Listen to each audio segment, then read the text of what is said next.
Hello everyone, this is Ankita Awasthi. Welcome to my channel Ankita's vision. So यहाँ पे आज हम बताने वाले हैं साउथ बिहार की जो सेकंड मेरिट लिस्ट है उसके बारे में कुछ हम डिस्कस करेंगे इसमें, क्योंकि बच्चे इसको लेके काफ़ी परेशान हो रखे हैं। कुछ उनके डिपार्टमेंट की सीट ही नहीं आई है, मतलब मेरिट लिस्ट में नाम ही नहीं आया है, मेरिट लिस्ट में कट ऑफ ही नहीं आई है। तो इन सब के बारे में हम डिस्कस करेंगे। ऑलमोस्ट बच्चों को पता भी चल गया है कि साउथ बिहार ने अपनी सेकेंड लिस्ट को आउट कर दिया है। तो यहाँ पर मैं उसी के बारे में कुछ एक्स्ट्रा चीज़ें भी डिस्कस करूँगी। 17 तारीख को ये डेट आ चुकी थी, ये अनाउंसमेंट हो चुका था। यहाँ पे बायोटेक्नोलॉजी में अनरिजर्व्ड का कुछ आया नहीं है, बच्चे परेशान है उस चीज़ के लिए।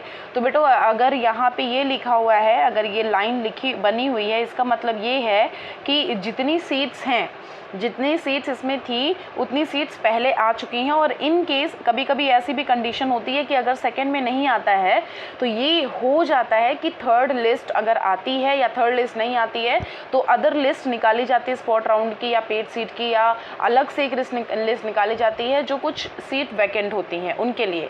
तो ये जो डैश डैश वाला है ना, ये भी हो सकता है कि ये वाला प्रोग्राम वो जो लिस्ट आने वाली है उनमें भी आ सकता है। तो उसके लिए बिल्कुल परेशान मत होना। थोड़ा सा डिस्कशन चलता है यूनिवर्सिटी में कि इसमें हमने इतना दिया है, फिर बच्चे वहाँ पे मेल करते हैं और बहुत सारा सब कुछ उनको मद्देनज़र रखते हुए वो लोग आगे देखते हैं कि हाँ ठीक है, वैकेंट सीट्स हैं इसमें, हम 4 से 5 बच्चों को और यहाँ पे एडमिशन दे सकते हैं। तो वो लिस्ट और भी निकालते हैं, ऐसा भी करते हैं। तो डैश डैश वाले जो भी हैं यहाँ, उसके लिए थोड़ा परेशान मत होना। और अगर यहाँ पे डैश लगा हुआ है तो कहीं ना कहीं ये चीज़ है कि वहाँ पे अब सीट्स नहीं है, सीट्स जितनी थी वो फर्स्ट लिस्ट में आपको निकाल दी गई हैं। और अगर होंगी तो वो डिस्कशन होगा। तो लास्ट लिस्ट आप देख लेना, लास्ट कोई ऐसी वैकेंट लिस्ट या किसी भी नाम से वो निकाल देंगे, स्पॉट राउंडिंग या जो भी, तो उसमें ये नाम आ सकते हैं, ये प्रोग्राम्स आ सकते हैं।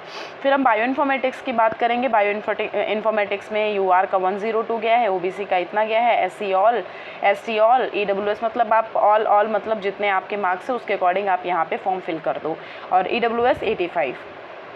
फिर यहाँ पे लिखा हुआ है जियोलॉजी के लिए इतना है, मैथमेटिक्स के लिए इतना है, स्टैटिस्टिक्स के लिए इतना है, data sciences and applied statistics के लिए इतना है। अब लिखा हुआ है यहाँ पे देखो, अगर SC ST इन सब के लिए लिखा हुआ है ऑल रजिस्टर्ड कैंडिडेट्स, मतलब कि आप जिनने भी यहाँ पे रजिस्टर किया है वो सारे यहाँ पे अप्लाई कर सकते हो। ये इनका कहने का मतलब है, जिसने भी रजिस्ट्रेशन यहाँ पे किया है वो इनके लिए अप्लाई कर दो। जो ये इन्वायरमेंटल साइंस है और जो ये MSc ज्योग्राफी है और जो स्टैटिस्टिक्स जो SC ST वाले बच्चे हैं, डाटा साइंस में SC ST AWS वाले बच्चे हैं, इनके लिए। फिर कंप्यूटर साइंस में देख लो कुछ ऐसा दिया हुआ है, आर्टिफिशियल इंटेलिजेंस में देखो ये दिया हुआ है, फिजिक्स में कुछ यहाँ से लेकर के यहाँ तक देख लो। और मतलब जो PWD और CW वाले हैं वो ऑल कैटेगरी, जो ऑल रजिस्टर्ड कैंडिडेट हैं वो यहाँ पे आप अप्लाई कर सकते हो। और केमिस्ट्री अगर आपके अनरिजर्व 90 हैं तो यहाँ पे आपका एडमिशन हो जाएगा। फार्मास्यूटिक्स फार्माकोलॉजी यहाँ पे SC ST का लिया गया है, प्लस यहाँ पे सीट्स आपकी ख़त्म हो गई है, अनरिजर्व्ड OBC की ख़त्म हो गई, EWS PWD और CW की ख़त्म हो गई हैं। फिर हम जर्नलिज्म एंड मास कम्युनिकेशन, जो भी SC ST बच्चे हैं अगर सारे उन्होंने दिया है तो यहाँ पे आप रजिस्टर कर दो, आपका एडमिशन हो जाएगा। अनरिजर्व्ड 74 और 55 OBC और यहाँ पे ऑल। इस तरह से आप ये देख सकते हो। इसमें ऑलमोस्ट यहाँ पे मुझे लगता है कि इसने क्लियर कर दिया होगा। फिर यहाँ पे कुछ पॉइंट्स लिखे हुए हैं, इसको पढ़ लो कि who have secured cut off score stipulated above the respective categories में apply for admission by depositing the programme fee through payment link. ये पेमेंट लिंक आपकी दी हुई है, इस लिंक के थ्रू आप अपने जो फीस है उसको यहाँ पे सबमिट कर सकते हो। और वो फीस विद इन 17 to 23 मई के बीच तक कर सकते हो, मतलब 23 आपकी लास्ट डेट है। आप तब तक यहाँ पे अपना एडमिशन पूरा कंफर्म करा दो फीस दे करके।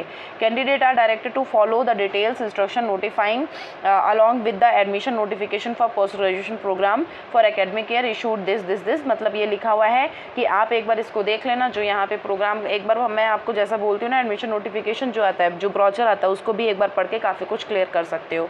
फिर हम ये इसके बारे में बात करेंगे। Candidate must possess the minimum eligibility criteria per NCTE norms for admission in M Ed programme. आप एमएड प्रोग्राम के लिए इस नॉर्म्स को देख सकते हो, इस एडमिशन को देख सकते हो। तो ये रही लिस्ट, जो सेकेंड लिस्ट आई है। यहाँ पे ऑलमोस्ट यहाँ पे इन्होंने क्लियर कर दिया है और ये बढ़िया बढ़िया लिस्ट आई है, इसलिए बढ़िया लिस्ट है क्योंकि यहाँ पे देख लो ऑलमोस्ट जितने भी कैंडिडेट ने, अगर आपने रजिस्टर यहाँ पे किया है तो यहाँ पे आप एडमिशन ले सकते हैं। ये चीज़ जो साउथ बिहार है उसने कुछ सही किया है और बहुत सही है, यहाँ अच्छा है, तो इसको देख लो। प्लस अगर आप बोल रहे हो कि आपके डिपार्टमेंट का इसमें नहीं आया, तो बेटा अगर आपके डिपार्टमेंट का नहीं आया है तो कहीं ना कहीं आपके अगर डिपार्टमेंट में सीट्स हैं 15, तो आपके अगर 19 सीट्स का पे दे दिया है उन्होंने, तो भैया समझ लो कि आपका फिर वो नहीं आएगा, मतलब उसकी सीट्स जो हैं वो ख़त्म हो चुकी हैं। अब अगर हम नेक्स्ट सीट की बात राउंड की बात करें तो हो भी सकता है कि एक क्या पता ये स्पॉट राउंड या कोई ऐसी लिस्ट निकाल दें अनरिजर्व्ड ओबीसी वाले बच्चों के लिए, ठीक है, ये भी हो सकता है, तो थोड़ा सा ध्यान दे देना। जस्ट अ सेकेंड, मतलब आप उसके लिए वो मत होना कि पूरी तरह से कि हाँ अब तो हो गया, अब तो कुछ नहीं होना है, क्या पता ये एक लिस्ट और निकाल दें कि अनरिजर्व्ड ओबीसी वाले बच्चे आ जाओ भाई, ठीक है, ईडब्ल्यूएस वाले आ जाओ, ऐसे वाला, ठीक है। चलो ये चीज़ देख लो, और कोई कन्फ्यूज़न है तो टेलीग्राम और इंस्टाग्राम और कमेंट बॉक्स हमेशा आपके लिए खुला है, वहाँ पे कमेंट करो, आपको रिप्लाई मिलेगा। Thank you so much.